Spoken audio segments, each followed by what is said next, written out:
अस्सलाम वालेकुम दोस्तों, कैसे हो आप सब। सऊदी अरब में अपना फैमिली को विज़िट वीज़ा पे बुलाने का क्या नियम है, इसका कंप्लीट प्रोसेस बताऊंगा इस वीडियो में। वीडियो को पूरा देखिएगा, आपका कोई भी डाउट बचेगा नहीं। तो चलिए वीडियो को स्टार्ट करते हैं। देखिए, सबसे पहले तो मैं ये क्लियर कर दूँ, फैमिली विज़िट वीज़ा पे सऊदी अरब से आप कोई भी बुला सकता है अपना फैमिली को। आप जो भी काम करते हो, चाहे आपका इकामा लेबर का हो, क्लीनर का हो, टेक्नीशियन का हो, इंजीनियर का हो, सभी आप बुला सकते हैं। पहले क्या होता था, इकामा प्रोफेशन देख करके वीज़ा अप्रूव होता था, अब वो सिस्टम नहीं है। दूसरी बात, वीज़ा जो है आपको ऑनलाइन अप्लाई करना पड़ता है। किसको किसको बुला सकते हो वो भी मैं बताऊंगा। ऑनलाइन आपको वीज़ा अप्लाई करना है, कैसे करना है इस पर मैंने एक सेपरेट वीडियो बनाया है, उस पर मैंने बताया है स्टेप बाय स्टेप प्रोसेस। इस वीडियो का लास्ट में आपको वीडियो का लिंक मिलेगा, आप स्क्रीन पे वहाँ पे क्लिक करके वो वीडियो को देख लेना। इसके अलावा आप जब अपना फैमिली को बुलाने का प्लान कर रहे हो, मेक श्योर आपका जो इकामा है वो कम से कम रिन्यू हुआ रहना चाहिए। ऐसा नहीं है कि एक्सपायर होने वाला है। 3 महीना अगर वैलिडिटी है कम से कम, तो आप वीज़ा अप्लाई कर सकते हो, वो अप्रूव हो जाता है। अब आगे बढ़ते हैं, अब मैं बताता हूँ इसका क्या प्रोसेस है। तो देखिए, सबसे पहला प्रोसेस, आपको मिनिस्ट्री ऑफ फॉरेन अफेयर्स का वेबसाइट में जाके फॉर्म भरना पड़ता है वहाँ पे, जिसको भी आप बुलाना चाहते हैं। एग्जाम्पल पे आप अपना फैमिली मेम्बर में 2-3 आदमी को एक साथ बुलाना चाहते हैं, आपका अम्मी को, अब्बू को, वाइफ को, बच्चों को, भाई को, तो सबका एक एक करके फॉर्म भरना पड़ेगा। वहाँ पे ऑप्शन है, एक एक करके 4 आदमी बुला रहे हैं तो 4 फॉर्म, 5 आदमी बुला रहे हैं तो 5 फॉर्म भरना पड़ेगा। वो फॉर्म को भरने के बाद प्रिंट निकालना है उसका। वो फॉर्म को प्रिंट करने के बाद आपका सिग्नेचर वगैरह डालना है वहाँ पे, इकामा नंबर, डेट, और अपना एम्प्लॉयर को दे देना है, अपना कफिल को दे देना है। अगर आप कफिल के अंडर में काम करते हैं, कफिल को, कंपनी में अगर आप काम करते हैं तो एडमिन को दे देना है। वो लोग क्या करेगा, गुरफा तिजरिया होता है एक, जिसको रियाद चैम्बर भी बोलते हैं या फिर चैम्बर ऑफ कॉमर्स का स्टम्प बोलते हैं। तो ये चीज़ हो जाने के बाद ही आपका वीज़ा कंप्लीट तरीके से अप्रूव हो जाएगा मिनिस्ट्री ऑफ फॉरेन अफेयर्स से। अप्रूव हो जाने के बाद आप ये सारा चीज़ आप ऑनलाइन चेक कर सकते हो। मेरे चैनल पे एक प्लेलिस्ट है फैमिली विजिट वीज़ा का, वो प्लेलिस्ट में मैंने सब टॉपिक पे वीडियो बनाया है कि आपका वीज़ा अप्रूव हुआ या नहीं हुआ, कैसे चेक करोगे, वीज़ा कैसे अप्लाई करोगे, कितना खर्चा है। तो बाकी वीडियो भी देख लेना, वो सब हेल्पफुल होगा। उसके बाद जब अप्रूव हो जाएगा, उस समय उसका प्रिंट आउट ले करके आपको इंडिया में भेज देना है वीज़ा स्टैंपिंग के लिए। पासपोर्ट पे जो वीज़ा चिपकता है ना, उसके लिए आपको इंडिया भेज देना है। यहाँ पे एक इम्पोर्टेंट चीज़ बता दे रहा हूँ, लोगों में डाउट रहता है कि मैं किसको किसको बुला सकता हूँ।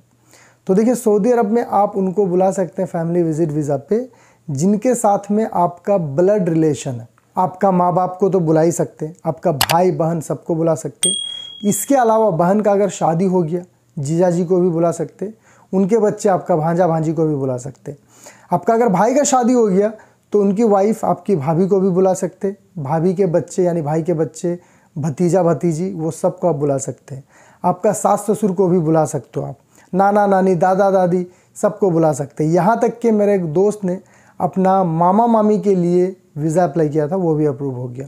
तो वहाँ पे अदर का भी ऑप्शन है, अगर वो आपका ब्लड रिलेशन में नहीं है तो अदर वाला ऑप्शन सेलेक्ट करके आप वीज़ा अप्लाई करना। नहीं भी होगा तो कोई बात नहीं, रिजेक्ट ही हो जाएगा, लेकिन ट्राई कर सकते हो, आप सबको बुला सकते हो, आप उनका कफिल रहोगे। तो यहाँ तक क्लियर हो गया।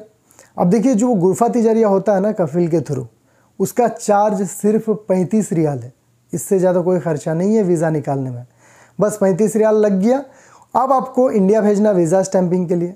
इंडिया में एजेंट लोग आपका जो वीज़ा स्टैंपिंग होता है उसके लिए चार्ज करता है 11 साढ़े 11 हज़ार। एक भाई है मेरा जिनके थ्रू मैंने काम करवाया था, अगर आपको उनका नंबर चाहिए तो मुझे कमेंट करके बताना, मैं उनका नंबर मेंशन कर दूंगा। उनके थ्रू आप काम करवा सकते हो, चाहे दिल्ली से कराओ या मुंबई से, क्योंकि इंडिया में सऊदी एम्बेसी 2 जगह है, दिल्ली में और मुंबई में। ये 2 ही जगह से वीज़ा स्टैंपिंग होता है। तो ये टोटल खर्चा इतना ही है, 35 रियाल सऊदी में और 11 साढ़े 11 हज़ार इंडिया में पर पासपोर्ट। अब कई लोगों में डाउट ये रहता है कि वीज़ा स्टैंपिंग के लिए मुझे क्या क्या चीज़ की ज़रूरत पड़ेगी। तो देखिए, जब आप वीज़ा स्टैंपिंग के लिए इंडिया में एजेंट को या कोई भी ऑफिस वाले को दोगे ना, तो उस समय आपसे फ़ोटो मांगेंगे।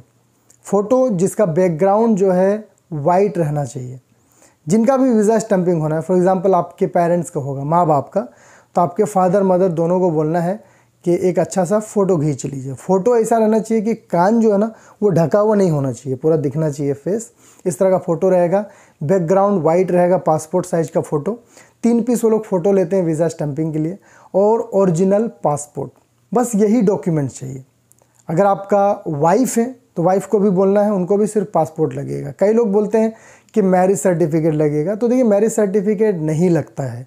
अगर आप मैरिड हो, आपका पासपोर्ट में या फिर आपका वाइफ के पासपोर्ट में आपका नाम मेंशन है, आप दोनों का रिलेशन मेंशन है, तो फिर मैरिज सर्टिफिकेट की ज़रूरत नहीं पड़ती है इंडिया में। लेकिन पाकिस्तान में अक्सर लोगों से मैं सुनता हूँ कि वो लोग मैरिज सर्टिफिकेट भी मांगते हैं। ये तो मैंने बताया इंडिया से उनको क्या लगेगा। सऊदी से आपको भी प्रूफ देना पड़ता है कि भाई एम्बेसी वालों को मैं बुला रहा हूँ, तो आप प्रूफ के तौर पे अपना अफसर से जो मेन प्रोफाइल रहता है वो आप प्रिंट निकाल लेना अपना, जहाँ पे आपका खुद का स्पॉन्सर कौन है, कौन सा कंपनी में काम करते हो, इकामा कितना दिन तक वैलिड है, आपका पूरा डिटेल रहता है ऑप्शन में, उसका भी प्रिंट आउट निकाल लेना है और इकामा का आपको भेज देना है स्कैन करके PDF। बस इतना ही करना है और कुछ भी नहीं।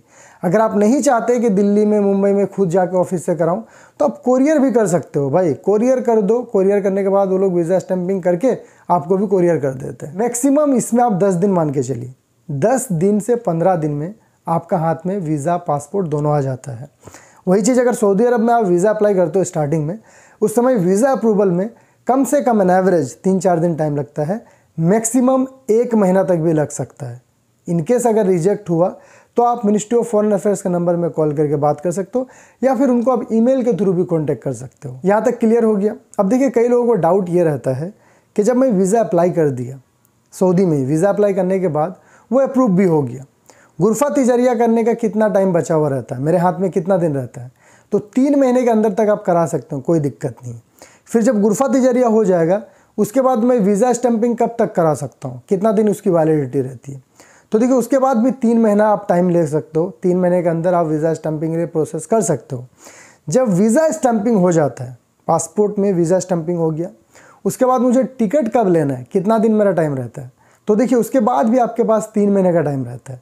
3 महीने आप टाइम लो, फ्लाइट टिकट बुक करके आप आ सकते हो सऊदी अरब में। यहाँ तक क्लियर हो गया।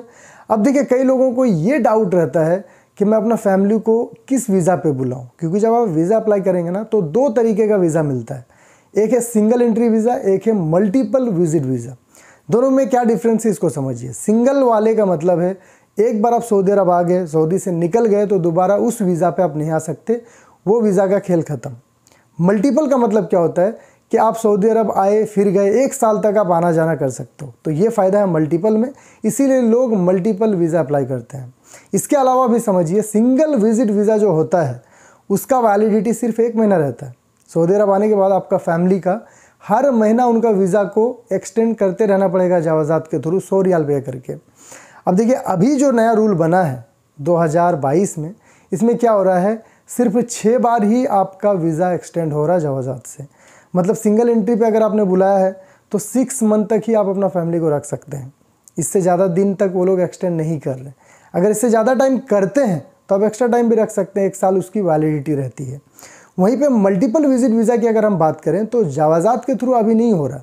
पहले जावाज़ात के थ्रू हम लोग ऑनलाइन करते थे, लेकिन अब ऑनलाइन एकदम बंद कर दिया है जावाज़ात ने। कुछ दिन पहले एक न्यूज़ भी मैंने शेयर किया था जिसमें उन्होंने कहा कि आप अपना फैमिली को कोई दूसरा कंट्री में भेजिए, एग्ज़िट री एंट्री करवाइए, उस तरीके से उनका वीज़ा एक्सटेंड कर सकते हैं। जावाज़ात के थ्रू अभी नहीं होगा, तो ये चीज़ का आप ध्यान रखिएगा। अब आप डिसाइड कर लीजिए कि आपको सिंगल पे बुलाना है या मल्टीपल पे बुलाना है। मल्टीपल पे एक चीज़ और बेनिफिट है, अगर जावाज़ात के थ्रू एक्सटेंड होता है या फिर एग्ज़िट री एंट्री करके आप एक्सटेंड करते हो तो उसमें सीधा आपका 90 डेज़ हो जाता है, 1 महीना नहीं रहता। सिंगल में 1 महीना रहता है, मल्टीपल में 90 दिन का रहता है। तो ये बहुत अच्छा है मल्टीपल में, एक बार कर दो 3 महीने के लिए टेंशन फ्री हो जाओ। अब इसके बाद कई लोगों में ये भी डाउट रहता है कि फैमिली को बुलाने के लिए क्या PCC लगेगा।